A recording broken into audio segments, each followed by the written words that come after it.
Muitos conhecem o primeiro grupo de aviação caça brasileiro que voaram os poderosos P-47 e que enfrentavam as tropas fascistas do eixo na Itália durante a Segunda Guerra Mundial. Mas poucos sabem que havia uma outra unidade aérea brasileira que atuava naquele teatro de operações. Detalhe: operando frágeis aeronaves feitas de lona antes de uso civil e agora prontas para enfrentar as poderosíssimas Flak antiaéreas alemãs. Esses aviadores audazes e que realizavam essas missões absurdas pertenciam à primeira esquadrilha de ligação e observação, a ELO.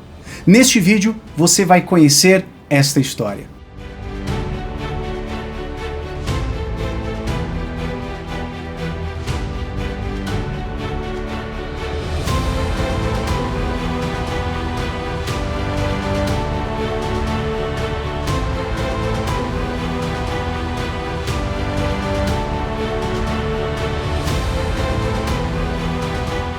Mas afinal, o que é observação aérea?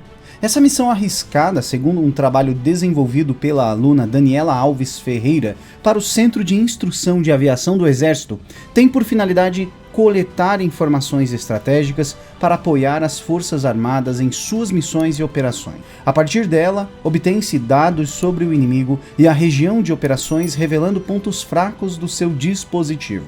Observação e condução dos tiros da artilharia, segurança aeromóvel para vigiar setores da frente onde o contato com o inimigo não foi obtido e comando e controle para permitir ao comando a coordenação das ações, antecipando o conhecimento e ampliando a consciência situacional.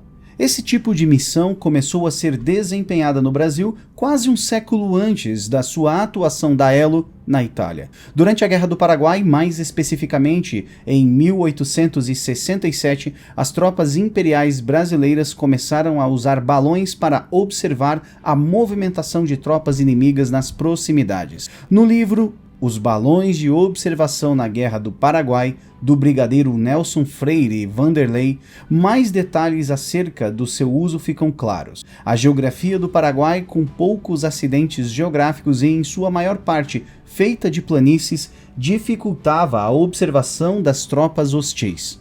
Além disso, segundo o pesquisador Francisco Doracciotto, não existiam mapas de grande parte do território paraguaio, então o avanço em território inimigo foi extremamente lento desde o início. Para remediar essa situação, eram construídas estruturas improvisadas de madeira de 10 ou 15 metros, chamadas de mangrulhos, que serviam como postos de observação. Essas estruturas eram precárias e limitadas na sua efetividade. Quando então o Marquês de Caxias iniciou um processo de reorganização e modernização das tropas imperiais, ele trouxe também balões para substituir os mangrulhos. Esses balões de origem norte-americana eram feitos de algodão e recebiam várias camadas de verniz para evitar que o ar saísse pelos poros do tecido. Eles eram amarrados ao solo por 3 grandes pesadas cordas para manter então a estabilidade. Eram preenchidos com hidrogênio produzido por uma reação química feita no próprio campo de operações. Dependendo das condições meteorológicas, o balão podia subir a mais de 300 metros de altura. Os balões menores podiam levar 2 tripulantes, enquanto os maiores podiam levar até 8 pessoas. O uso desses balões no Paraguai representou um pioneirismo brasileiro, sendo o primeiro país da América Latina a usar meios aéreos em combate. As informações adquiridas nesses balões foram essenciais para determinar a direção e quantidade de tropas paraguaias estacionadas em diversas regiões, o que foi vital para determinar em quais direções deveriam ser atacados. O Brasil seguiu usando balões de observação, incluindo durante a Primeira Guerra Mundial. Com o advento de aeronaves de asa fixa, cada vez mais forças militares do mundo inteiro começaram a empregar esses veículos para a observação militar.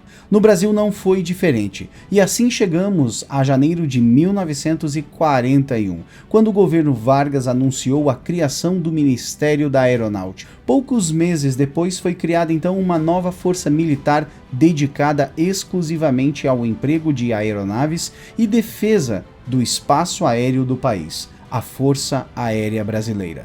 A FAB foi inicialmente equipada com todos os aviões que pertenciam à Marinha e ao Exército Brasileiro, e muitos dos oficiais aviadores dessas forças foram então transferidos para ocupar as fileiras do novo braço armado. As relações diplomáticas do eixo com o Brasil logo começaram a se deteriorar.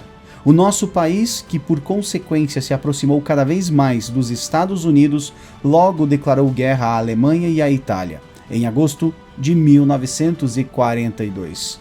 Um ano depois foi anunciada a criação da Força Expedicionária Brasileira, uma tropa que deveria se preparar para o combate em solo inimigo. O preparo da FEB para a guerra não foi um simples ato de modernizar os equipamentos das Forças Armadas. Diversos itens da nossa doutrina de emprego, antes com muita influência francesa, foram substituídos por um treinamento no padrão americano. A artilharia brasileira, por sua vez, recebeu uma reorganização e rearmamento. Segundo o livro Olho Nele, Esquadrilhas de Ligação e Observação, publicado pelo INCAER, além de receberem os mais poderosos obuses de 105 e 155 mm, os 4 grupos da artilharia divisionária deveriam empregar também aeronaves leves de observação, além de outros 2 exemplares de comando. Essas aeronaves deveriam realizar a regulagem de tiro de artilharia, que consistia em localizar o alvo em uma carta quadriculada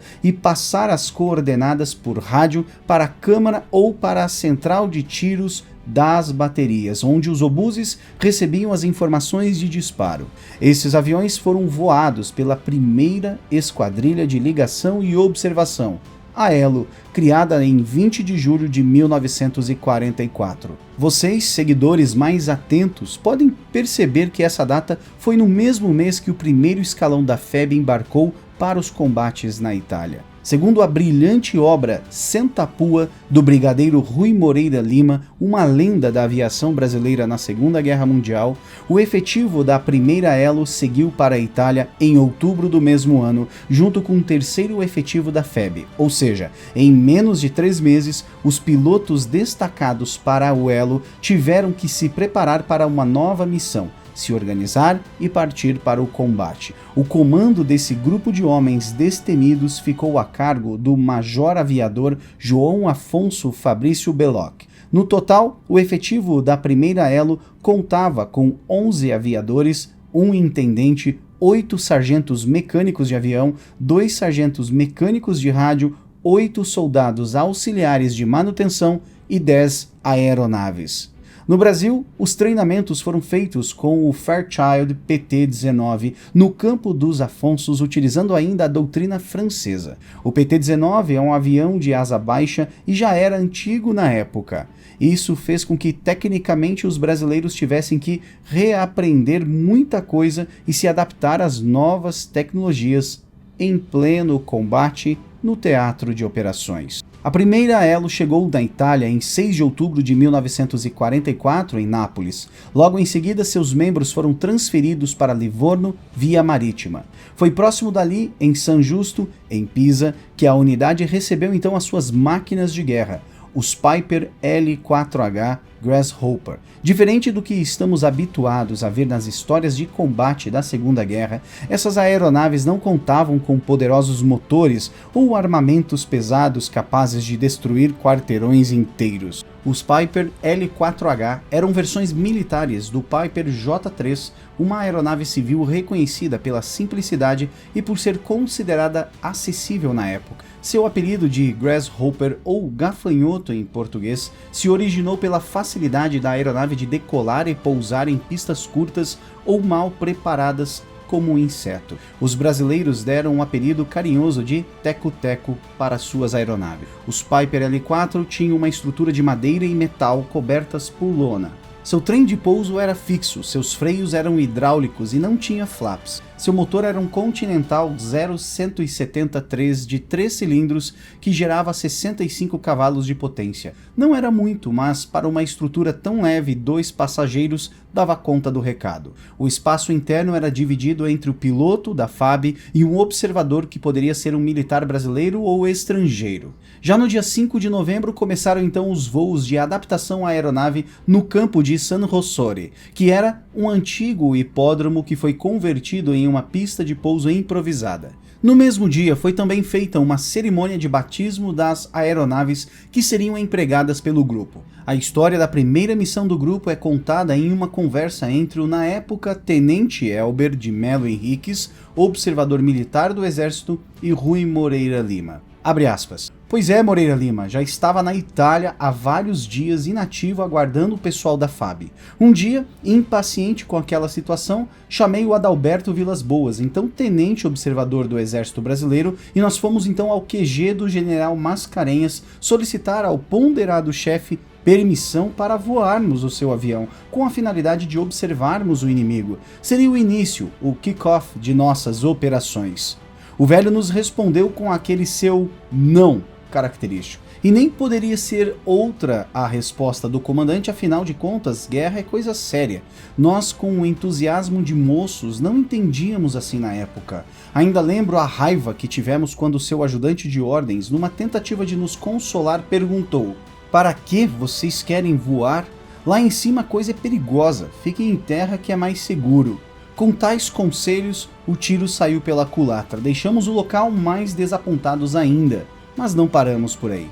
Procuramos o S3 do segundo grupo, o Major Ramiro Gorreta Júnior, solicitando então a sua permissão para conseguirmos um voo em uma Elo americana. Mal nos deu o sim, procuramos uma unidade americana nas imediações de Pisa e nos apresentamos voluntariamente para cumprir uma missão. Como mais antigo, ofereci o privilégio do primeiro voo ao Vilas Boas. Nada disso, Elber, foi você quem bolou essa missão, logo o lugar é seu. Peguei na palavra e fui voar. Chegando ao local onde a missão seria realizada, não perdi tempo. De binóculo a tiracolo, pus-me a observar tudo lá embaixo. Quase não tive tempo de apreciar a paisagem. De repente, o piloto apontou-me nas imediações de Castelnuovo de Garfagnana um movimento de tropa inimiga. Eram viaturas que vinham, descarregavam homens e material, voltando em seguida, repetindo a mesma manobra. Exagerando, parecia um pequeno formigueiro. Ao regressar, apressei-me a informar ao meu superior o que havia observado. Como era uma tropa que tomava posição em frente à nossa infantaria divisionária, alertei meu comandante da possibilidade de virmos a sofrer um ataque ao alvorecer do dia seguinte. Não me levaram a sério. Houve até um coronel que mandou dizer para eu deixar de sonhar acordado. No dia seguinte, porém, não vi a cara desse companheiro, mas soube dos maus momentos passados pelos brasileiros sob um vigoroso ataque inimigo. A tropa atacante era justamente aquela que reportei. Coisas da guerra. Afinal, eu e todos os componentes da FEB estávamos saindo da casca do ovo. A experiência vem depois. O maior mestre mesmo é o combate, fecha aspas. O que o tenente Elber tinha observado provavelmente era a reunião de tropas alemãs e italianas que atacaram a FEB na madrugada do dia 31 de outubro, que forçou os brasileiros a recuarem e deixarem as posições que haviam recém-conquistado em um dos primeiros reveses que a FEB sofreu em combate na Itália. Uma dura lição aprendida.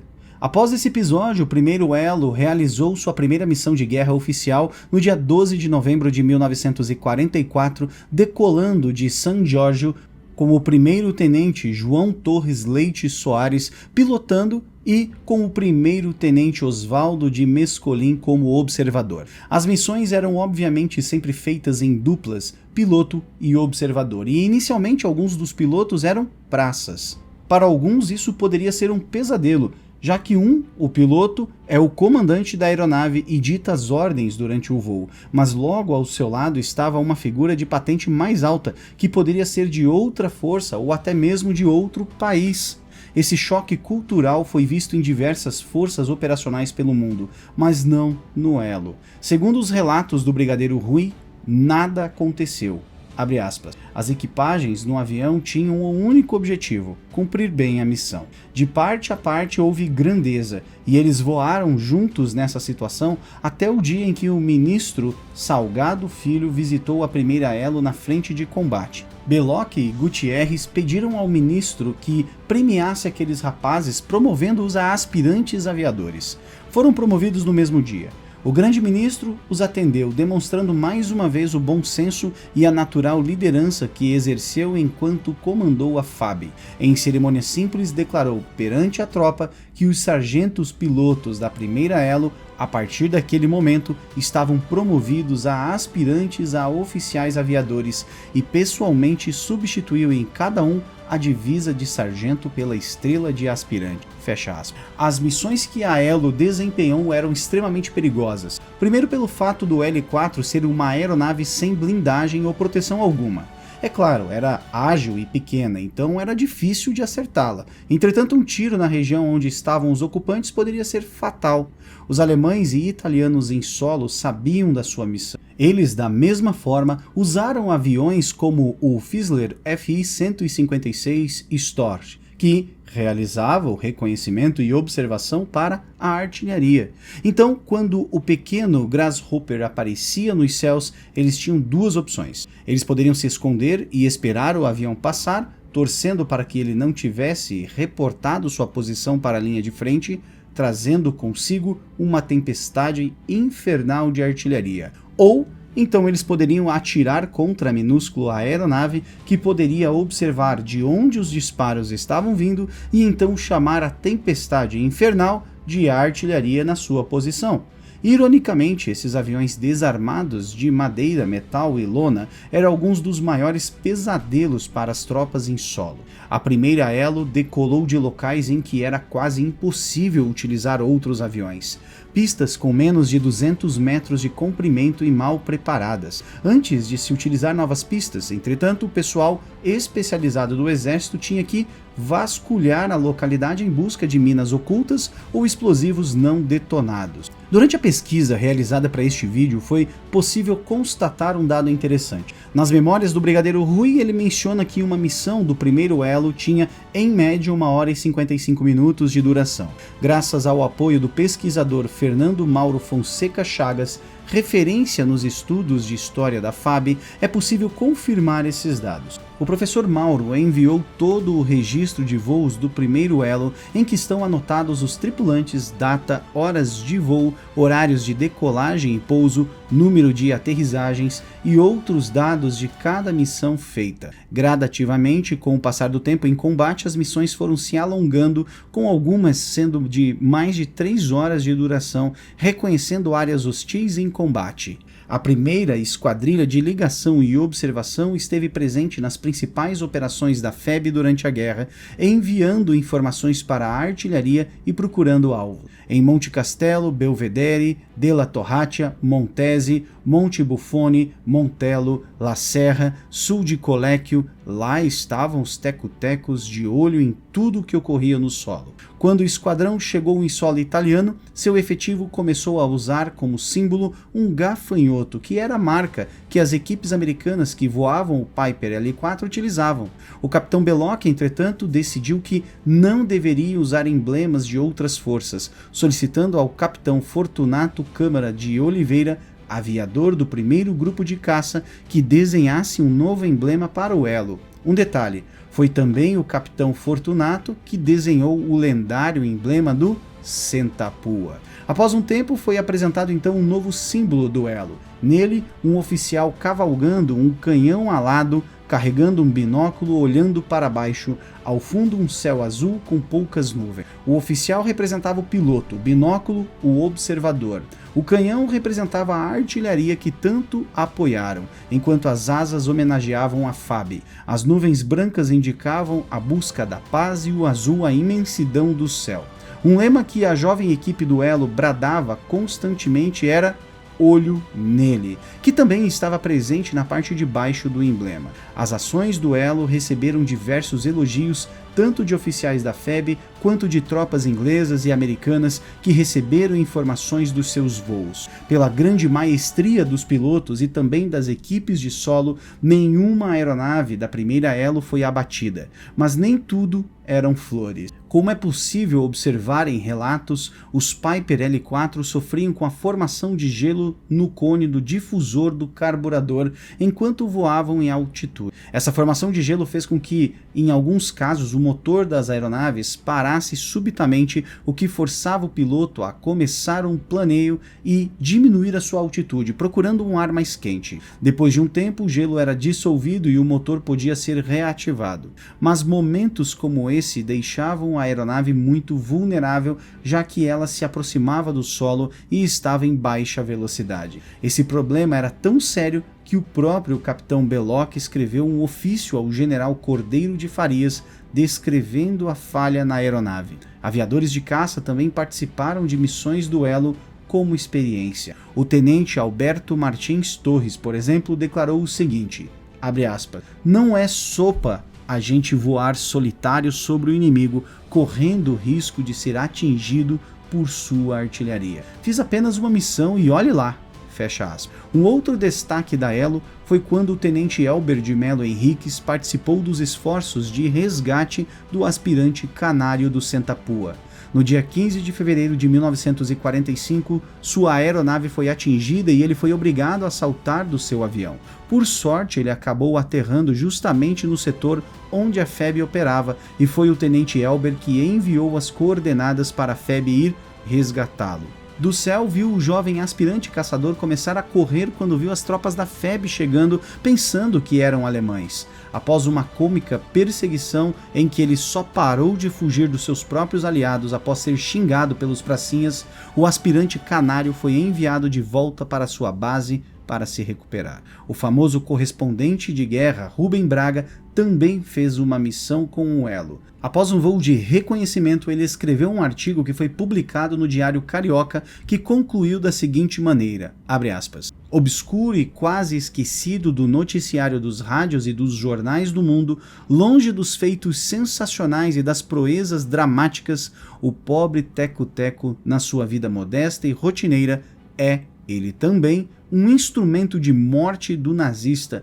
uma preciosa máquina trabalhando todo dia na construção da vitória." Fecha aspas. O final da primeira Elo foi súbito. A guerra na Europa terminou em maio de 1945 e, enquanto ainda estavam na Itália, esperando para retornar, o esquadrão foi extinto no dia 14 de junho. Todo o seu efetivo foi então transferido como adidos ao primeiro grupo de aviação caça e, quando chegaram ao Brasil, foram tratados como heróis juntamente com o resto do efetivo que combateu na Itália. Mas durante muito tempo a memória do primeiro Elo permaneceu adormecida. Apenas nas últimas décadas suas histórias começaram a ser mais divulgadas e estudadas. O livro com os registros dos voos, por exemplo, ficou com o aspirante Cornélio Lopes Cansado. 10 anos depois do final da guerra, o novo comandante do novo primeiro Elo conseguiu encontrar o aspirante e conseguiu o material após muito diálogo. Depois, novamente, o livro sumiu.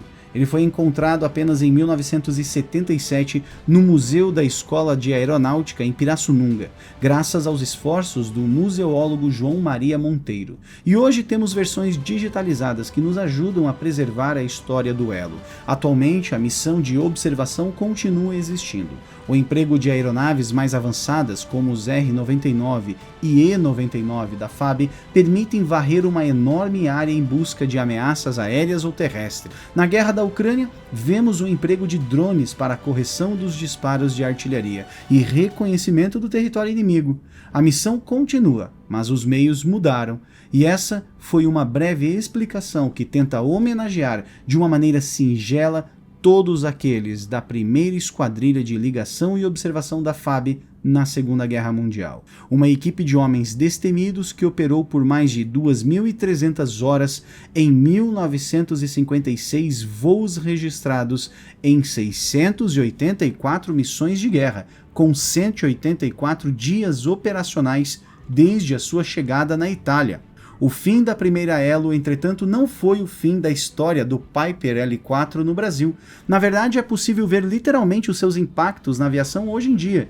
O Piper J3, a versão base do L4, foi um enorme sucesso de vendas no mundo inteiro durante a década de 30 e 40. Foi produzido inicialmente pela Taylor Aircraft Company e depois pela Piper Aircraft. No Brasil, entretanto, a empresa aeronáutica Ipiranga projetou uma réplica sem licença do J3, utilizando alguns componentes diferentes, como o motor.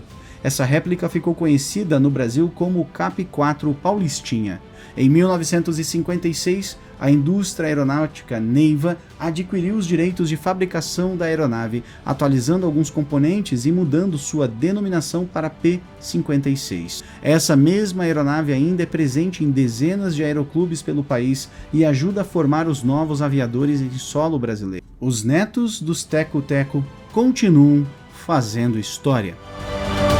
Não é possível agradecer a todos que contribuíram para a elaboração deste roteiro. Seja o Brigadeiro Rui, que já alçou voos maiores, ou aos diversos pesquisadores que escreveram diversos artigos e pesquisas científicas a respeito deste assunto. E se você chegou nesta parte do vídeo, muito obrigado pela sua audiência. Aliás, para provar que você assistiu esse documentário inédito no YouTube brasileiro, escreva aqui nos comentários. Olho neles. Um grande abraço e até a próxima.